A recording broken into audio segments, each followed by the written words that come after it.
Thanks. Okay. Anybody have any questions? Any more we can do for you guys? Polk State College is right down the road. Okay. Thank you for being here. Our city just loves you. I mean, Polk County does, and we want to thank you for the investment in Winter Haven. You can see we have great leadership and great representatives, but just want to thank you for your leadership at the state level. Sure. Great. Governor, can I ask you a question about COVID? Sure.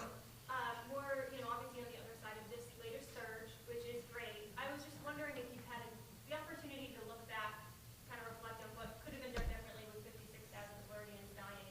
Are there any lessons that you learned, things you wish you had done differently? Well, I think if you look back what we did, we were here. The fact that we were the first state in the country to really put these early treatments on the front burner, we've now done over 130,000 Floridians have received early treatment, monoclonal antibody treatments through our sites.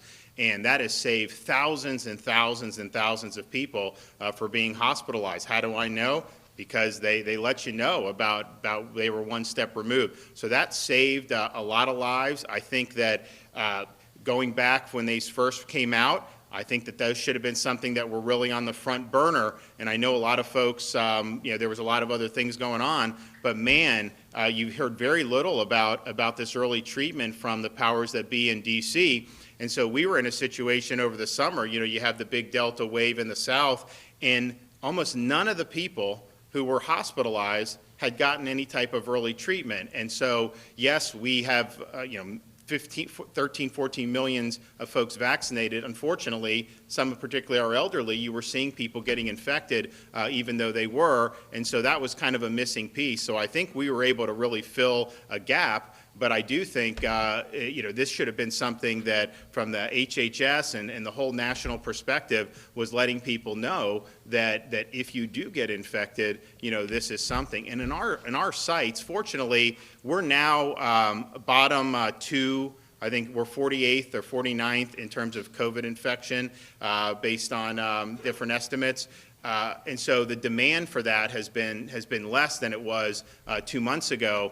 But still, you look at the folks that are going into our sites now, it's 50-50 between people that have been vaccinated and not vaccinated. And so, we had hoped that once you had the vaccine that was kind of, you'd be impervious to being infected. And I know even Biden said, again, falsely, that get it so that you won't get it. But we know people, or the breakthroughs, this is happening. So you have to have a treatment option. Even the CEO of Pfizer said that they're producing they said you got to have therapeutics too, and so they're developing one. But I think we had a lot of success, and we were able to, when Biden cut our allotment coming into Florida, put us in a very difficult situation. I was able to go out, get more supply from another manufacturer, and we actually have had some really good stories about the sotrovimab that's been done. And so fortunately, even with us being cut, because we were able to get that additional supply and because the infections have gone down so dramatically,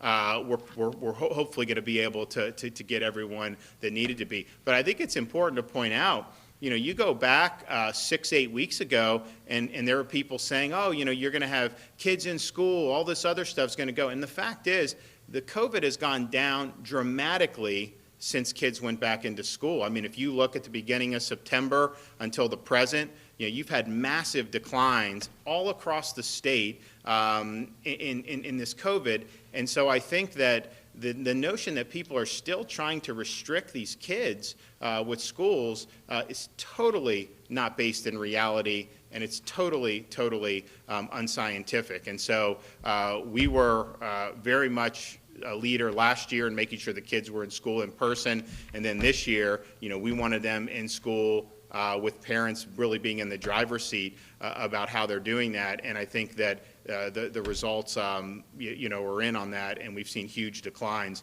across the board, even as we put 2.5–3 million kids back into the classroom, and that's a really good thing. Okay, we'll see you guys soon. Take care.